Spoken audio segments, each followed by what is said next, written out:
give a rock star welcome to our Friday the 13th Part 3 cast.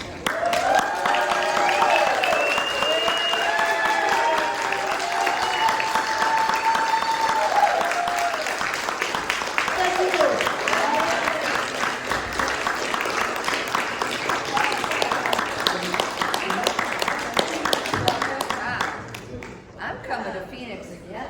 Yeah, you guys are great. This is amazing. Okay, so first things first, I wanted to ask you guys an individual question about other things that you have done. And then we'll turn it out to the audience and let them have it, okay? Sounds good to me. All right, so I'm out of order here. Tracie. That's me. I'm gonna go camera with him in a bit. But Legend of Lizzie Borden. That was really Oh my interesting. goodness, with Elizabeth Montgomery. Took an axe and gave her mother 40 whacks. You guys know that? Legend of Lizzie. So I was on Little House on the Prairie at the time. I was Christy Kennedy, and I was on the show for 2 years. And we just celebrated the 50th anniversary of Little House on the Prairie. And I was back on the set in Simi Valley for the first time in 50 years. I'm kind of digressing from your question. But I have to tell this one story. It's fine. I had screen tested for the lead for Laura Ingalls for that role. And my mom had told me, I was probably 9 or 8, that it was just between me and Melissa Gilbert, who went on to play Laura Ingalls for 10 years.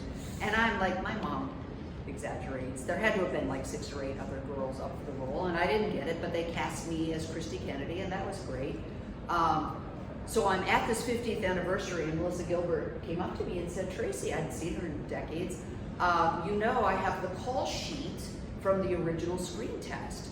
Wow, that's a cool keepsake. And it was just you and me. And I was like, really? So my mom wasn't lying. This is true. And I looked at her and I said, can you imagine? Now, I went off to be a journalist for 30 years. I'm a college professor. I wouldn't have changed anything in my life. And plus, you didn't make a lot of money as a child actor then, so it's not like it set her up for life. I looked at her and I said, can you imagine how different my life would have been if I had gotten that role? And she looked at me and said, can you imagine how different my life would have been, Melissa Gilbert, if it had been me instead of her? So just very, very crazy. But I was on that show for 2 years, and I got cast to play young Lizzie in Lizzie Borden with Elizabeth Montgomery from Bewitched, who played Lizzie. And because I was on Little House, they wanted me to have red hair because of Elizabeth Montgomery's hair is sort of auburn. But I couldn't dye my hair because I was under contract with Little House. So they put a red wig on me, and it didn't look very good. It didn't look very good. But that was kind of creepy. There was a scene with with my father, who was an undertaker, and there had to be a dead body. And I don't know what it is about me and blood, but I got blood. I mean, I went on to do other films with getting blood all over me. I had to touch this. My father had me in the film, in the scene, touch the dead body, and I pull back, and the blood squirts all over me, and I scream. Anyway, that was an interesting movie. It was only maybe a 3-day shoot, but it was a fun one to be on. Anyway, so there you go. That's awesome. All right, David. Well, aside from my career in porn, I guess I've done a role or two. And you did not play Lizzie Borden, though. I did. That's what I'm known for, the Lizzie Borden of porn. So not only from being... So the whole idea of 40 whacks.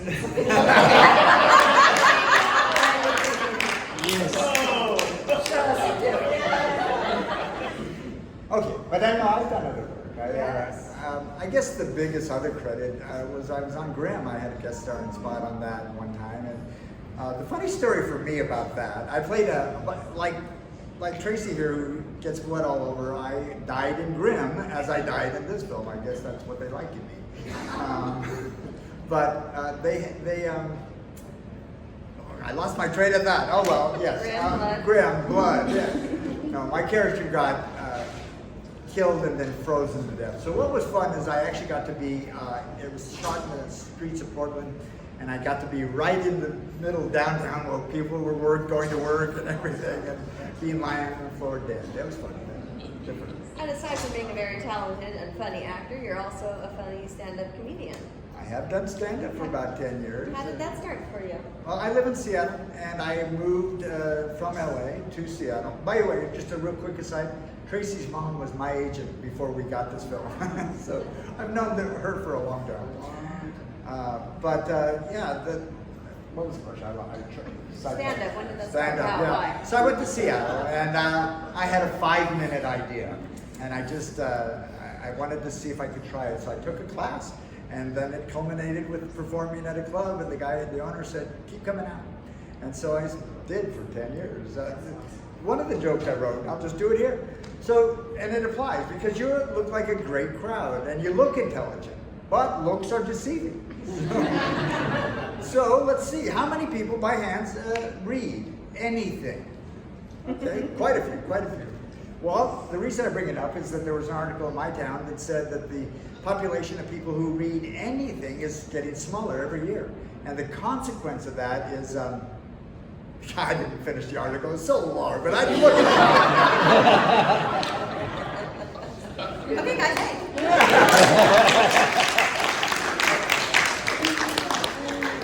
Paul, first of all, thank you guys both for being here. This is very exciting. So happy to have you, right? This is the first.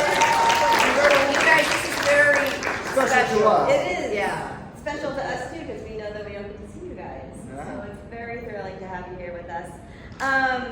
You guys, along with another Friday alum, did a movie called The Bone Garden. Can you tell me about that? I've been contacted over the years by some young independent filmmakers, and so it's hard because some of them are legitimate, some of them are not. So this is a guy named Mike Guttridge, a real passionate filmmaker, and Tracie and I were just talking about this movie.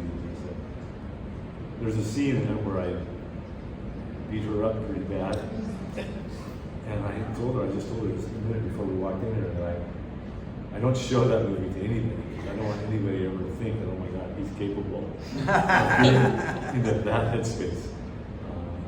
But it was a really good experience, and I enjoyed the crew and the whole thing. And I've had some other experiences along the same vein that were not good. You know, it's sad because when you do the young filmmakers, independent, it's a low budget thing, and sometimes they just don't have the wherewithal, the resources to follow through and complete the whole work cycle. And so it can be very frustrating. Yeah. Well, first of all, it was a good movie. I mean, it was very indie, but it was really fun and very twisty. I'm not going to give anything away, so you should be telling people about it because it's very impressive, and you can find it on Tubi. But it's chock full of. Clearly, the person made it was a big horror fan. So Mike Guttridge was an editor at NBC News, and I worked for NBC News for a decade, and we would work together. I'd bring my stories in from the field, and I'd go into the editing booth, and Mike would put them together. It was a union station. I couldn't edit my own stuff, but Mike did. And I would go into this booth, dark room, and I just knew him from work, and he would start reciting lines from Friday the 13th. And this was 25 years earlier or something, and I'm like, is this guy? Don't close that door, just leave the door open in case I need to leave. So I knew Mike for years and years and years, lovely, wonderful guy. And when he wrote the film and said he was bringing you in and other Friday the 13th cast members. He was in it. Yeah, it was amazing. For this guy to pull this off, yeah, was pretty incredible. And you played a very interesting character with a very interesting arc, and I loved it. So that's all I'm saying. But it was clear that he was a horror fan. Your dog's name was Jason. Yes. The cook's name was Annie. Okay. And there was a few Myers, Halloween 2 references in there as well. So watch it. There's Easter eggs all over. It's so fun. Last but not least. I've been called special before. Never least. But as Paul was just disparaging me in his last, I finished Friday the 13th Part 3. I went back to Ohio as a young filmmaker and made a movie called It's Only a Movie. It sat in my closet. I wasn't going to show it to anybody for 40 years. 40? For 40 years, my daughter Colette O'Brien, pulled it out, re-edited it. It's called It's Only a Movie. She showed it to some friends. It's been shown in New York at all these different like independent festivals, and it's really great. So look on Letterboxd. That's amazing. It's only a movie, but it was Colette who said that 20-year-old guy who made that movie didn't finish it. So 40 years, not just 5. It took 40 years to finish Kevin, it. that's an incredible story. But That's a great story. do you know what's really cool for you guys, other than me? Andy Robinson, he killed me in Barnaby Jones. He was like, picked me up over the desk, threw me, broke my neck as Kit Niven sat by horrified. And Barnaby's daughter, Bonnie Ebsen, who was on every year as a special guest, she was a songwriter at the time that year. So she was a song. Anyway, so yeah, Andy Robinson killed me in Barnaby Jones. I guess that's a theme. They keep wanting to use us to die. Speaking of dying, I'm a big Warlock fan. Like, I love it so much. Warlock is fun. It's another Steve Miner film. Yes, it's so much fun, and you know, the late great Julian Sands, just a great movie, and you were hilarious in it. You were Thank one of you. my favorites. Tell me about your experiences on working on it. John Fury was a friend of mine, and then John did part 2, and actually, they didn't know whether Friday 3 was going to be another Friday movie or if they were going to do the Halloween thing, just a whole different story. So they were reading scripts, and John introduced me to Steve, and then I pitched him this script, which was It's Only a Movie, which I went and did the next summer, and he didn't go for it. But we became friends with John. You know, we knew each other through John. So when Warlock came up, you know, he gave a call, and it was so much fun because I really like Steve. He's really great, and Julian Sands, obviously, was a great actor, and Richard Grant is in Warlock. That was like his first American thing, and Great actor too. I tell you something, if you promise not to repeat. We sat at this party, Richard Grant and I, anyway. Yeah, Warlock was a lot of fun. Great. He remembered his daughters in the audience.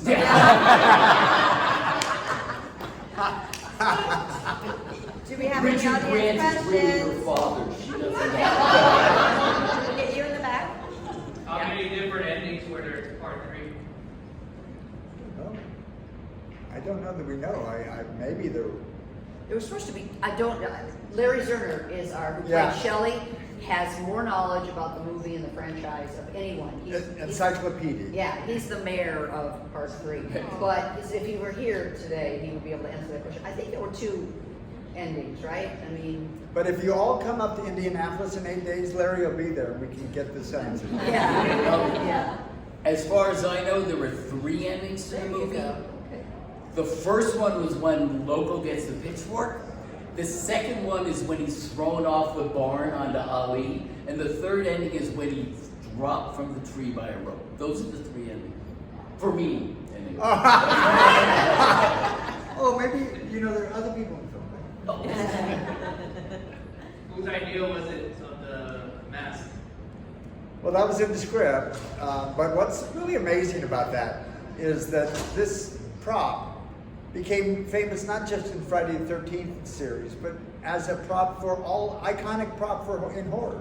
You see that, you know what it's about, whether it has Jason or not. So that's pretty crazy, I think. Who was it today, this weekend, someone mentioned that they heard that you guys know the story behind the mask? Yeah, that it was needed because, was it for the 3D? It was easier to shoot him with a mask on. Oh, well, it was faster than doing all the makeup and all of that. It would just throw a mask instead of having to do, the cover up his hair and his head and put the whole bald wig thing on him. And so the mask was just faster, quicker. I think it was also just a happy, one of those kind of serendipitous events that just became iconic. Yeah. I mean, nobody said, "Oh, this is going to be a."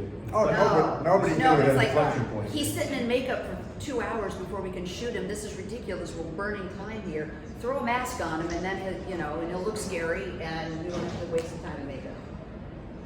That's my story, and I'm sticking with it. Did you guys have any say in who your kills? I didn't hear. Did you guys have any say in how you guys were killed off at all? Or? Oh, no. No. That was a script. They wanted to stick with it. No, you couldn't. And if you notice that so many of the deaths played up the 3D element, so those are carefully scripted, choreographed, and technology. Somebody earlier was asking me,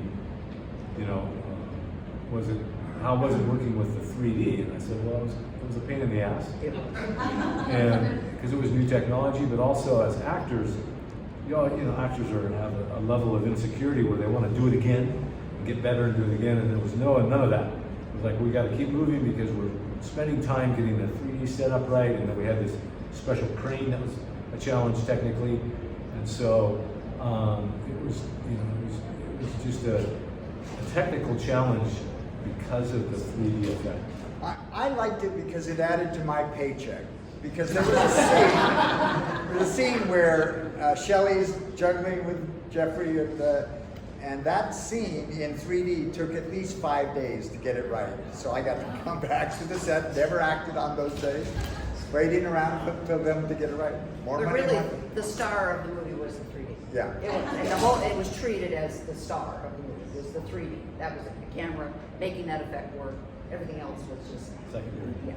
I mean, go ahead. My favorite part was, and I'll never forget this, the premiere, sitting in the theater, and the credits come out part way, and the music changes, and they come out further where they're between you and the person sitting in the row in front of you, and you're just like, wow, that's fucking heavy. I just really enjoyed that so much. That was a really unique aspect. And to this day, whenever I watch it, even on the television, where I'm like, man, that was really amazing choice in the way they budgeted that, because by part 3 these are B movies that make A money, as they say, and by part 3 they knew they had a franchise on their hands, so they dumped some money into part 3, not only for the 3D but just all aspects of it, and you can see that now it's done. It was the highest grossing 3D film of its time at the time. When it was over,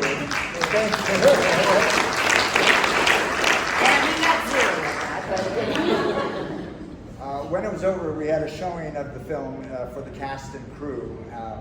I'm a little older than these guys, so my take was I went much older. Yes. Small. I went up to Steve Miner and Frank Mancuso, the producer, and I said, "This is not a good film." And they said, it's named Friday the 13th, and it's the first time there's been 3D in 20 years. It's going to make so much money, we don't care. They were right.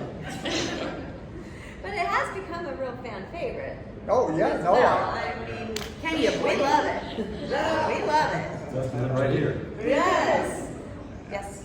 So we actually have friends that do our movie hosts, and they show the movie in 3D, sold out theater. People were looking for tickets. It was like the best. It was my first time seeing it live 3D, and it was incredible. They do it at certain theaters, and if you ever get a chance, it's a different movie in 3D. It just Well, is. don't miss that opportunity. Or be sensible and miss that opportunity. Jason was raising his ass. Did he have a question? Raising his ass. No, you No, he's should. waiting. He's just threatening us. Okay, I'm just making sure. I don't want to ignore that one. Okay. He does. This is Jason. Roy has a question. If you could alternate any of the endings in movies, what ending would you change? I'm sorry? Would you ever alternate any of the endings that we've been in the movies? Well, we all would change it so that we survived and went on to do the next 6. Sequel and a sequel after that. Yeah, that makes perfect sense to me. I see this Friday the 13th being a movie about a stoner. That's it. That's the story of the audience. Can I say one thing? We You already had did. no idea. Can I say 17 things? We had no idea that this would be 40 years later so embraced, and we are grateful. Yeah. We are grateful. Yeah.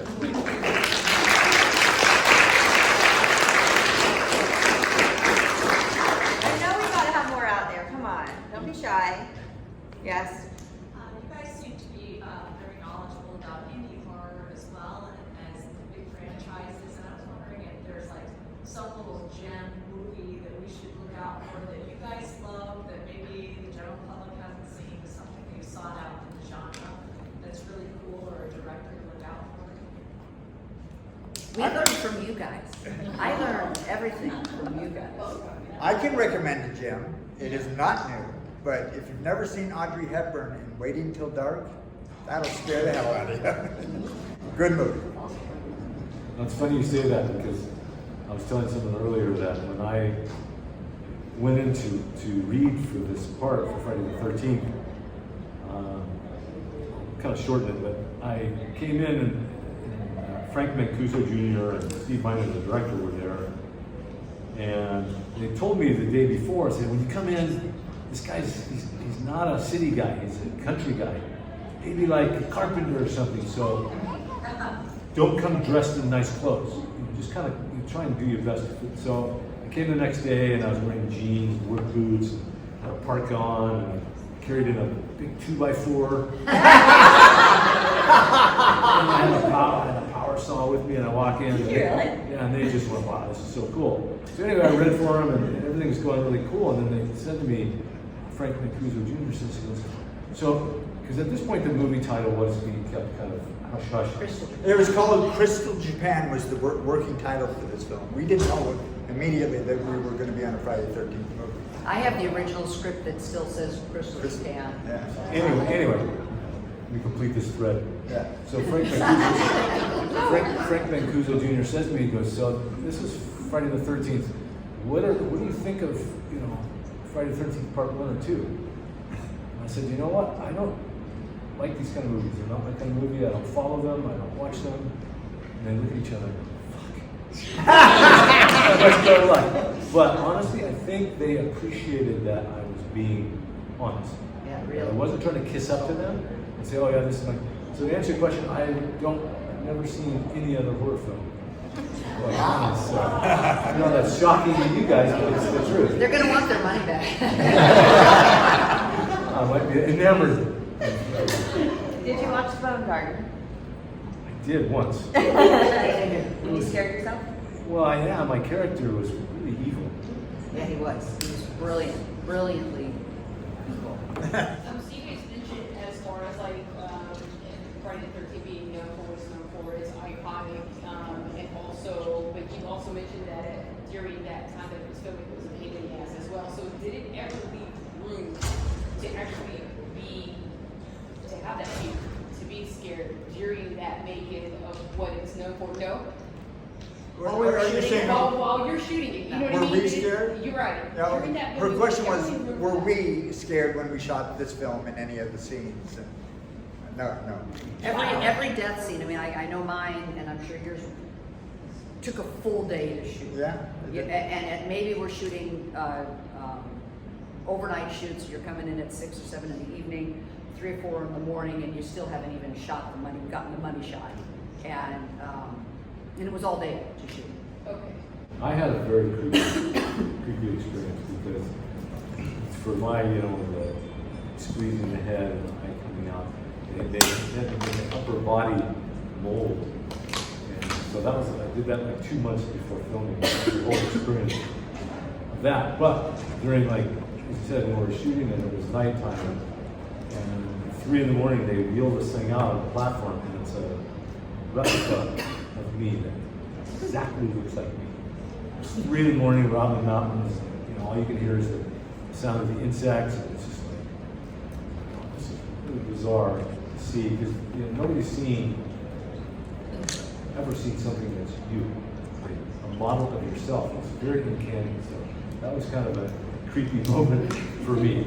Creepy, but maybe romantic. Well, romantic. They made a replica of my chest for my from my waist up to my neck, and it was a foam rubber replica of my torso for my death scene. And they made 2 copies of them, and I got one, and I super glued lace around the edges of it and sent it to my then fiance. Because he lived in Michigan and I lived in Los Angeles, and it was a pillow with my full. Oh, that is romantic. Now it's available on eBay. $1.5 million. I didn't marry. I broke up with him 6 weeks before the wedding, so I think the torso ended up probably in the trash. I think she said, if you can't love my plastic torso like me, I don't want anything to do with it. He mentioned not, seeing himself and how odd this is. I don't know if you're Cronenberg fans, but Indy, his son Brandon made a movie called Infinity Pool, if you've ever seen that, which has this I like ideas. It has this really interesting idea of actually replicating yourself and seeing yourself as a double in the infinity pool. Anyway, his recommendation. Go ahead. Yes. With it being such a important, timeless movie that generations watches has been out, is there any crazy stories you've had just in your regular life where you said the editor would say the quotes or this or that, where you're out in your regular day life, just 15 years after the movie came out and somebody obviously recognizes you and says stuff? I have a story for that. Okay. Go. I was a journalist with NBC, broadcast journalist, and I was covering the O.J. Simpson trial. And I got subpoenaed by the defense team to testify in the trial. And because I'd been breaking news stories about the evidence, and the defense team wanted me to get on the witness stand and reveal who my confidential sources were. And of course I wasn't going to do that. You have the Shield law protection. Reporters have the right to keep their sources confidential. So this was in 1994, 1995. The movie was shot in 1982. So years later, I'd had a career. I worked in the Midwest and then LA as a broadcast journalist. The National Enquirer wrote a story, topless news reporter, to testify in the O.J. Simpson trial. So Oh my God. that was a connection between my Friday the 13th when I was a kid to 15 years later, 12, 13 years later, covering the O.J. Simpson trial. Topless news reporter. And that's surprising because the National Enquirer is such a substantial source of information. You weren't completely wrong, though. You're right. I had my clothes on at that point. The timeline was skewed, but yeah. Anyone else? Okay, I will continue on if you're sure. No? All right, I got more. Okay. So, how long, being in 3D and it took so many more things to make a scene and make a death scene. How long did your death scenes take to shoot?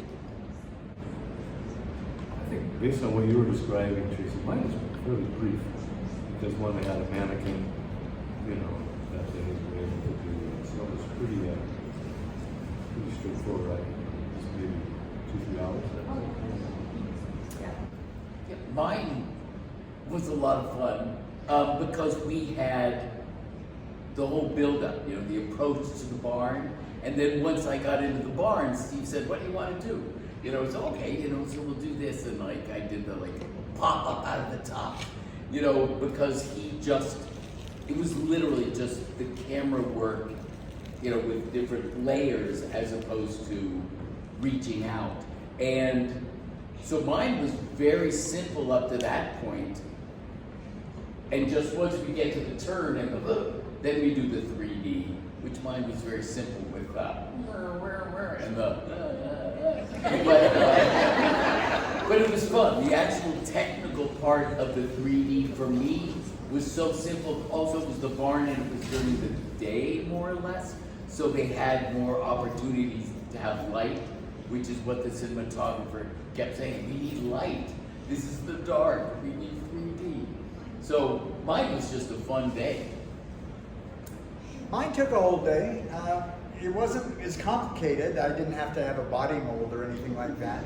I am surprised though, because at the end of my scene, I go thrown into a fuse box, and my character gets burned, killed. But they melted my glasses. They burnt this. My face had flailed skin on it, and they never showed it at the final show. I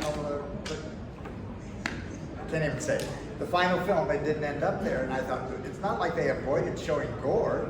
I didn't quite get it, but it was real fun, and it took a long time because even though it was a simple death, being thrown into a fuse box, I had to jump off the springboard, so I had to really make it look right. And they did have a stunt coordinator that worked with me for about 4 hours on what was a pretty simple stunt. Yeah. But they wanted to make sure. And here's the funny part of that scene, and I told some of you, but not all. They tell me we're going to tape the fuse box with tape, and you just put your hand here. You should not be cut by it. You'll be okay. You should. And you should. And also when you do that, then turn away, and the fuses will go in the other direction. You won't be in any jeopardy. Then they said, everyone else, 30 feet away. And everything worked out okay? No, I was burnt to death. And yet, here we are. I believe in reincarnation. There we go. Well, the biggest thing was the makeup and getting that prosthetic attached to my neck so that you didn't see the seam. And I sat from the torso down, was under the hammock. There was a hole in the hammock. So this was under, and then the fake part laid on top of the hammock, and it was attached to my shoulders. So my arms were out, my legs were under. That's weird. Yeah, and it took, hours in the makeup chair. That was the biggest thing, to get it done. And then they had to, run through it so that they only had 2 of these prosthetic chests, and once the reason why they needed to make this fake one is they wanted to be able to poke the knife up through the fake rubber neck. So there had to be some play between my chest, my real chest. Kevin Bacon style. Yeah. And anyway, so it was hours in the makeup chair, and then hours of lighting, and then run through, because if they blew it, and if the knife poked through and it didn't bleed, or if it got stuck and didn't poke through, or whatever, and they destroyed basically the only 1 of 2 copies, then they were in trouble. So it was a long day. Only one day. Yeah.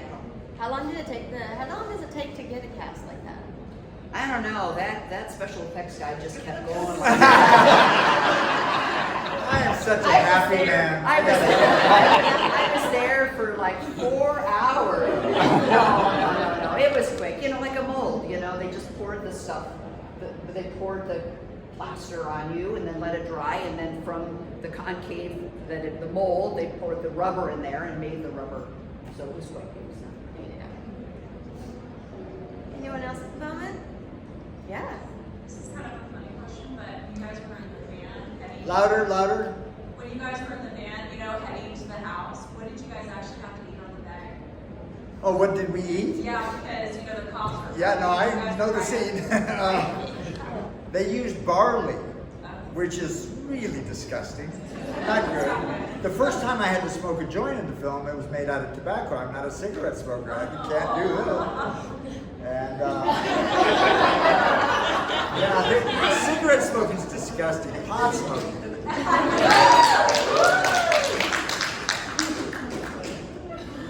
So barley. Barley, yeah. How many takes do you have to do with that? Too many. At least 3 or 4, I think. Yeah. I didn't have to eat it. I got it in my contract that I don't. Isn't that the weirdest line You in the movie? don't have to eat any barley?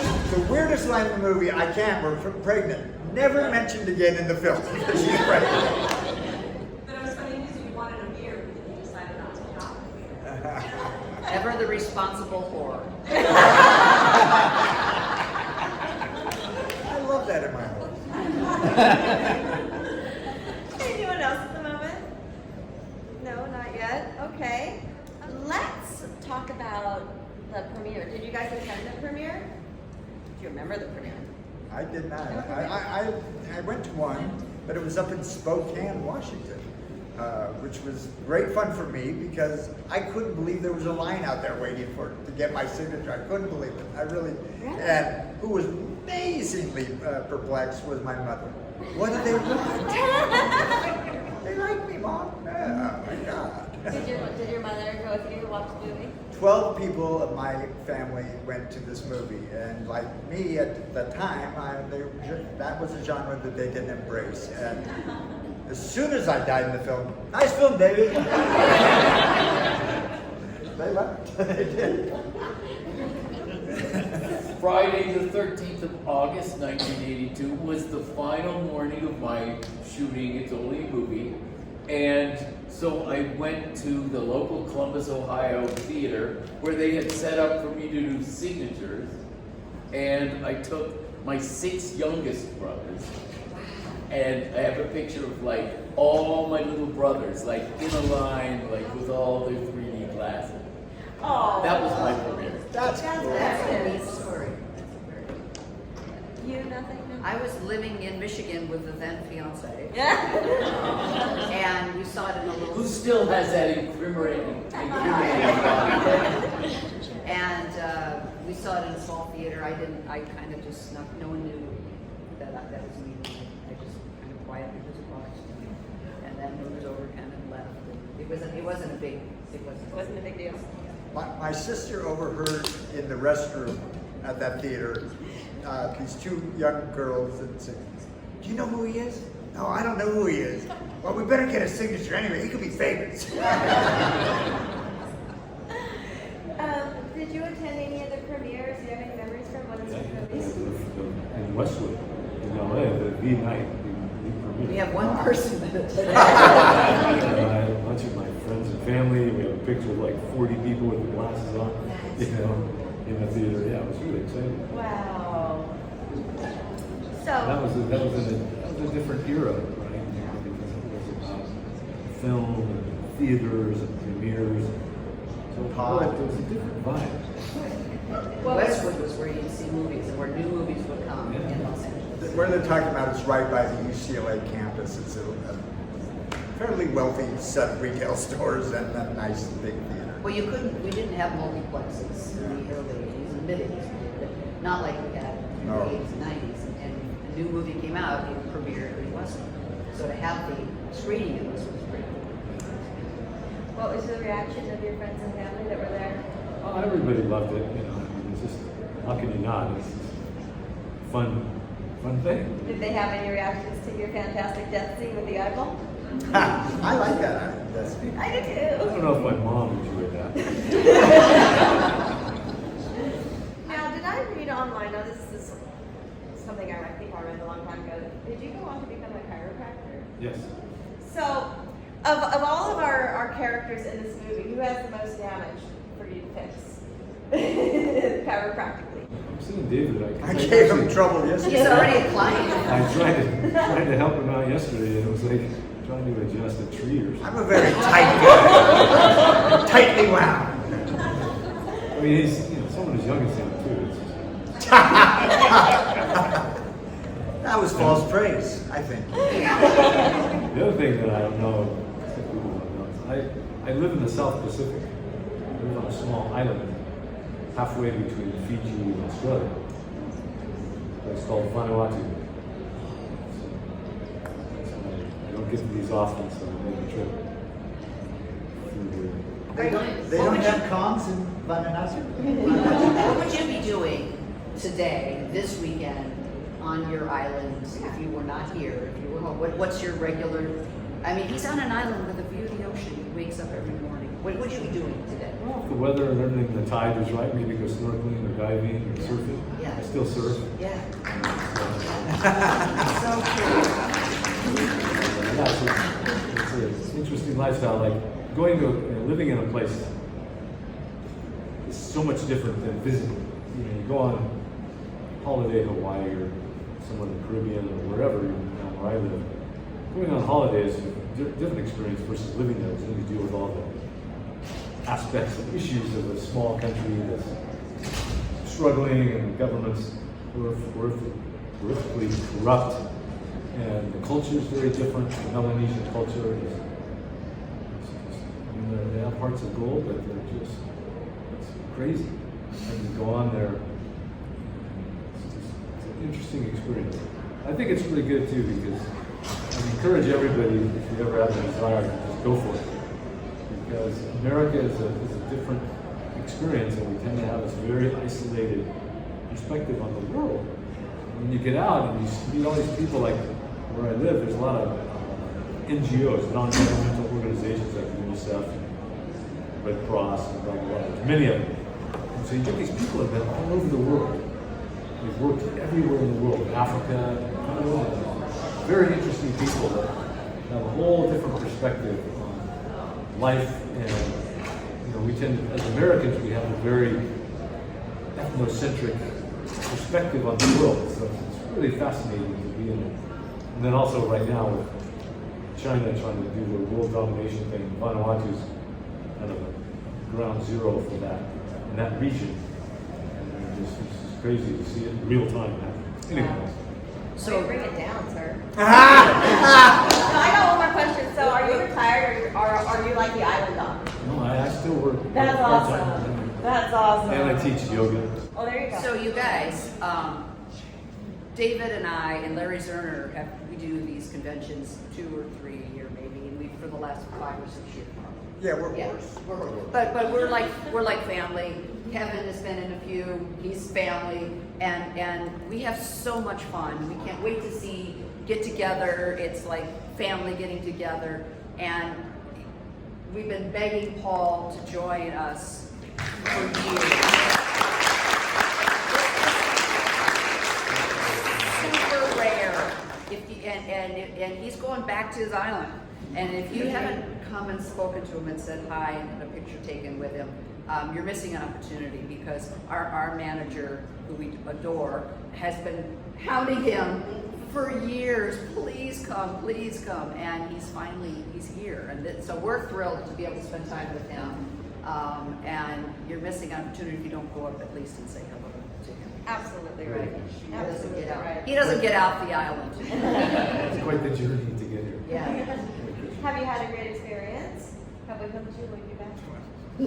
I had a tough Live. I had a tough journey here as I kind of came here and started getting an intestinal thing happening. So it's just kind of like, whoa, I can't, And so, but no, it's been a great experience. Like I think we were alluding to this earlier that Friday the 13th fans, or horror fans in general, Friday the 13th fans in particular, you guys are an amazing group of people. You're absolute wackos, but you're so sweet and kind. And this environment here is unlike anywhere in the world. I mean, you look around at different types of people and just how they look and how they choose to express themselves and all that. I don't think you can find this anywhere in the world, and there's no judgment here. That's what I love about this group of people. I love it. Absolutely. That's a testament and a compliment to you, and so in that respect, it's just a joyful experience to be here and to be in an environment like this, because nowhere else in the world can you experience this, literally. And it's generational, you bring your children and then they bring their children. And I have 7, 18-year-old college students who come up to me and recite lines that I don't even remember because their mother and their grandmother took them to see these movies, and that's amazing too. This genre, the horror genre, is so unique in that you get generations after generations who are absolutely as loyal as you can find. 40 years ago, we never anticipated that there'd be this interest now. And it happens because they pass on this interest to their children, and it's just fantastic. Keep doing it. Did you want to add anything to that, or just echoing it all? Echo. Yeah, someone just said grandchildren. How many are kids of horror fans or grandkids of horror fans? Wow. Mother is an orphan. Yeah, like we got generations, which is. My grandma got me hooked. See that? Yeah. And she had a house full of foster kids, and I was an only child until I was 13. And so I was always like wanted to hang out with her high school foster kids, right? 'Cause they were cool, right? And one day we rented Suspiria, and I'm like, ballet and witches, what? What? I was 8 years old. It was 1990, and I was like all horror all the time from then on. And your movie came not too soon after, so you were almost at the ground zero for me as well. So You were it's- 8 years old in 1990. So was he.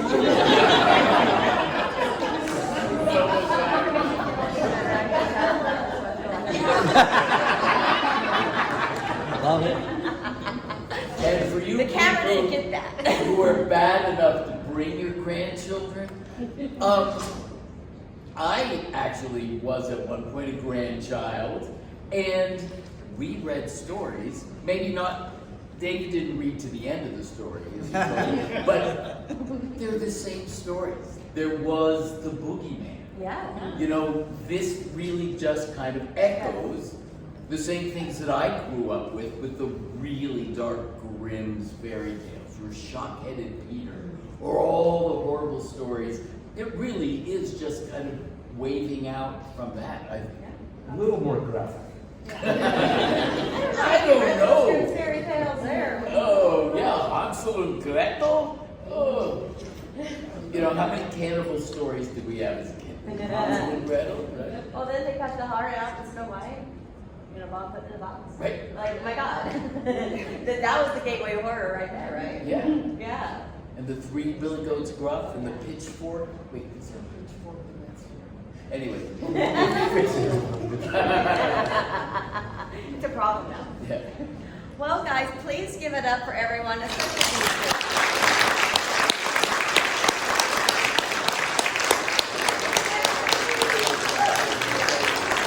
All of you.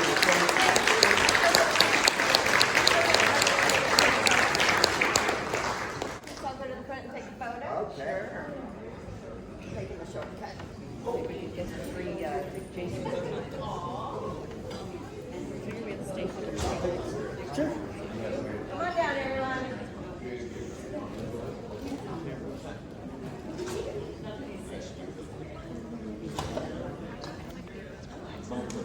Probably take that out of it. You don't have to worry about the camera.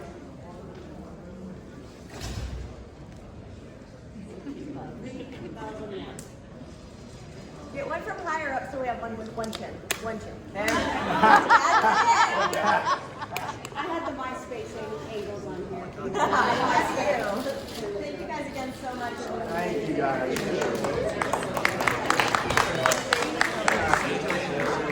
Do I like horror? Do I like dance? No.